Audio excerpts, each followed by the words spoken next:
A Journey to the Center of the Earth, by Jules Verne, Chapter 1, The Professor and His Family.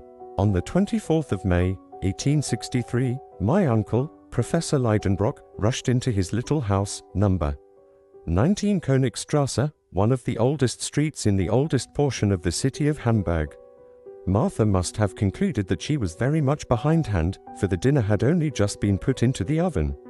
Well, now, said I to myself, if that most impatient of men is hungry, what a disturbance he will make. Leidenbrock so soon, cried poor Martha in great alarm, half opening the dining-room door. Yes, Martha, but very likely the dinner is not half cooked, for it is not tea yet. St. Michael's clock has only just struck 1:30. Then why has the master come home so soon? Perhaps he will tell us that himself. Here he is, Monsieur Axel, I will run and hide myself while you argue with him. And Martha retreated in safety into her own dominions. I was left alone, but how was it possible for a man of my undecided turn of mind to argue successfully with so irascible a person as the professor? With this dissuasion I was hurrying away to my own little retreat upstairs, when the street door creaked upon its hinges, heavy feet made the whole flight of stairs to shake, and the master of the house, passing rapidly through the dining-room, threw himself in haste into his own sanctum. But on his rapid way he had found time to fling his hazel stick into a corner, his rough broad brim upon the table, and these few emphatic words at his nephew. "Axel, follow me." I had scarcely had time to move when the professor was again shouting after me. What? Not come yet? And I rushed into my redoubtable master's study. Otto Leidenbrock had no mischief in him, I willingly allow that, but unless he very considerably changes as he grows older, at the end he will be a most original character. He was professor at the Johanneum, and was delivering a series of lectures on mineralogy, in the course of every one of which he broke into a passion once or twice at least. Not at all that he was over-anxious about the improvement of his class, or about the degree of attention with which they listened to him, or the success which might eventually crown his labors. Such little matters of detail never troubled him much. His teaching was, as the German philosophy calls it, subjective. It was to benefit himself, not others. He was a learned egotist. He was a well of science, and the police worked uneasily when he wanted to draw anything out of it. In a word, he was a learned miser. Germany has not a few professors of this sort. To his misfortune, my uncle was not gifted with a sufficiently rapid utterance, not, to be sure, when he was talking at home, but certainly in his public delivery. This is a want much to be deplored in a speaker.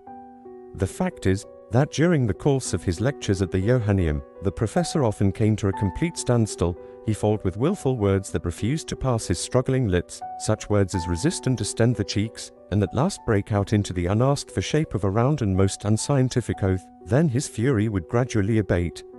Now in mineralogy there are many half-Greek and half-Latin terms, very hard to articulate, and which would be most trying to a poet's measures. I don't wish to say a word against so respectable a science, far be that from me. True, in the august presence of rhombohedral crystals, retinosphaltic resins, gelanites, phasates, molybdenites, tungstates of manganese, and titanite of zirconium, why, the most facile of tongues may make a slip now and then. It therefore happened that this venial fault of my uncle's came to be pretty well understood in time, and an unfair advantage was taken of it. The students laid wait for him in dangerous places, and when he began to stumble, loud was the laughter, which is not in good taste, not even in Germans. And if there was always a full audience to honor the Leidenbrock courses, I should be sorry to conjecture how many came to make merry at my uncle's expense. Nevertheless, my good uncle was a man of deep learning, a fact I am most anxious to assert and reassert. Sometimes he might irretrievably injure a specimen by his too great ardor in handling it, but still he united the genius of a true geologist with the keen eye of the mineralogist. Armed with his hammer, his steel pointer, his magnetic needles, his blowpipe, and his bottle of nitric acid, he was a powerful man of science. He would refer any mineral to its proper place among the 600 elementary substances now enumerated, by its fracture, its appearance, its hardness, its fusibility, its sonorousness, its smell, and its taste. The name of Leidenbrock was honorably mentioned in colleges and learned societies. Humphrey Davy, too, Humboldt, Captain Sir John Franklin, General Sabine, never failed to call upon him on their way through Hamburg. Becquerel, Abelman, Brewster, Dumas, Milne Edwards, St. Clair de Ville frequently consulted him upon the most difficult problems in chemistry, a science which was indebted to him for considerable discoveries, for in 1853 there had appeared at Leipzig an imposing folio by Otto Leidenbrock, entitled A Treatise upon Transcendental Chemistry, with plates, a work, however, which failed to cover its expenses. To all these titles to honor, let me add that my uncle was the curator of the Museum of Mineralogy formed by M. Struve, the Russian ambassador, a most valuable collection, the fame of which is European. Such was the gentleman who addressed me in that impetuous manner. Fancy a tall, spare man, of an iron constitution, and with a fair complexion which took off a good 10 years from the 50 he must own to. His restless eyes were in incessant motion behind his full-sized spectacles. His long, thin nose was like a knife blade.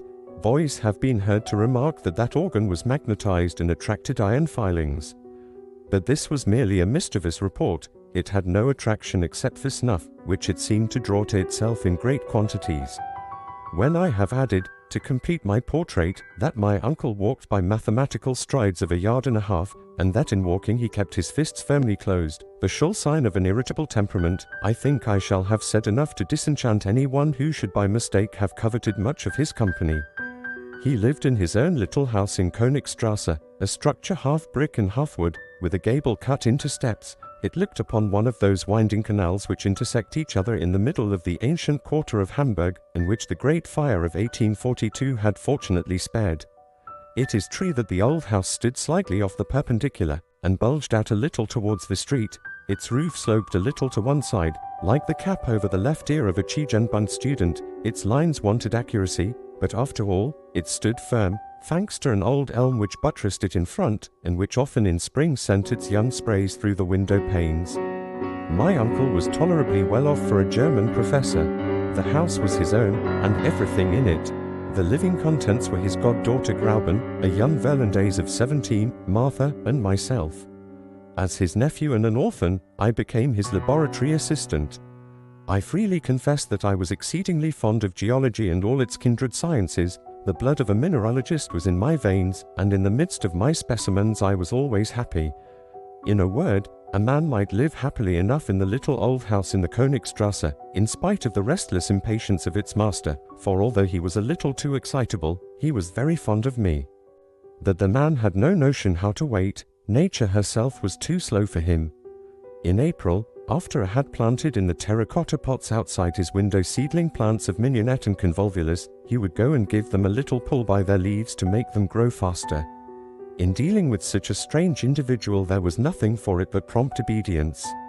I therefore rushed after him,